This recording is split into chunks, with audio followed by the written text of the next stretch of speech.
The exorcist, the एग्जोर्सिस्ट, ये नाम है 1973 में आई उस हॉरर फिल्म का जिसे दुनिया की सबसे शापित फिल्म माना गया।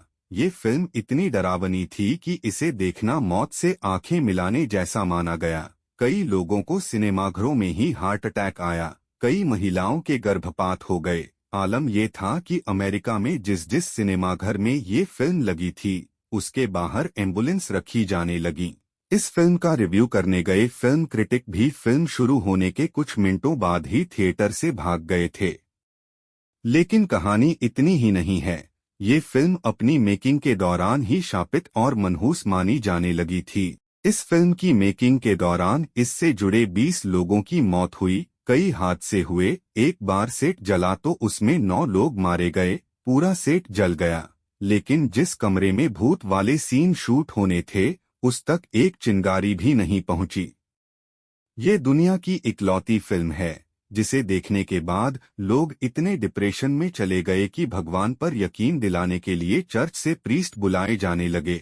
लोगों को काउंसलिंग की जरूरत पड़ने लगी। इसके बावजूद फिल्म को देखने का क्रेज ऐसा था कि पहले शो के लिए सुबह 4 बजे थिएटर्स के बाहर लाइनें लग जाती, टिकट के लिए दंगे भी हुए। इस सब के बीच द एक्सॉर्सिस्ट पहली ऐसी हॉरर फिल्म बनी जिसे ऑस्कर में 10 नॉमिनेशन मिले थे। फिल्म ने 2 ऑस्कर और 4 गोल्डन ग्लोब अवार्ड जीते। फिल्म ने कमाई के भी कई रिकॉर्ड तोड़ दिए। 1973 में फिल्म की शूटिंग शुरू हुई। शूट के दौरान एक चिड़िया के इलेक्ट्रिक सर्किट बॉक्स में घुस जाने से पूरे सेट पर आग लग गई। सेट पर एक्ट्रेस रेगन का घर बनाया गया था, जो फिल्म में मुख्य किरदार निभा रही थीं। आग से पूरा सेट तबाह हो गया, लेकिन जिस कमरे में भूत प्रेत वाले सीन फिल्माए जा रहे थे, उस कमरे में आग की एक चिंगारी भी नहीं पहुंची।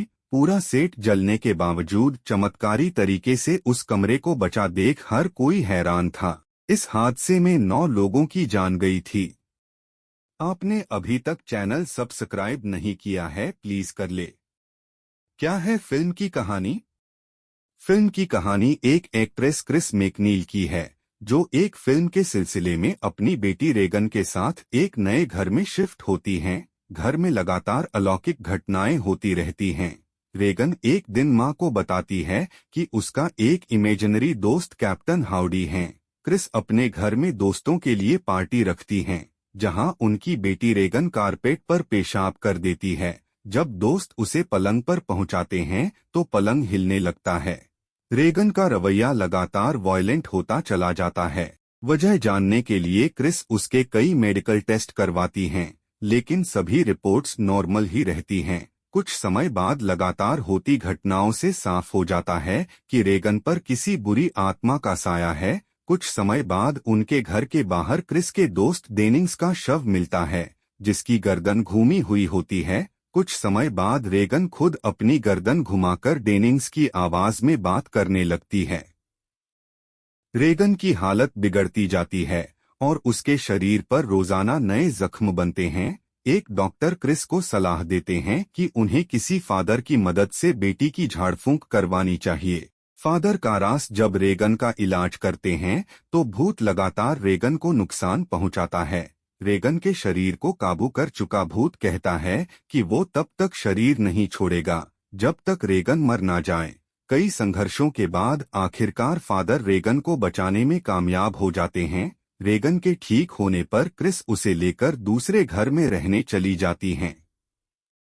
आपने अभी तक चैनल सब्सक्राइब नहीं किया है, प्लीज कर ले।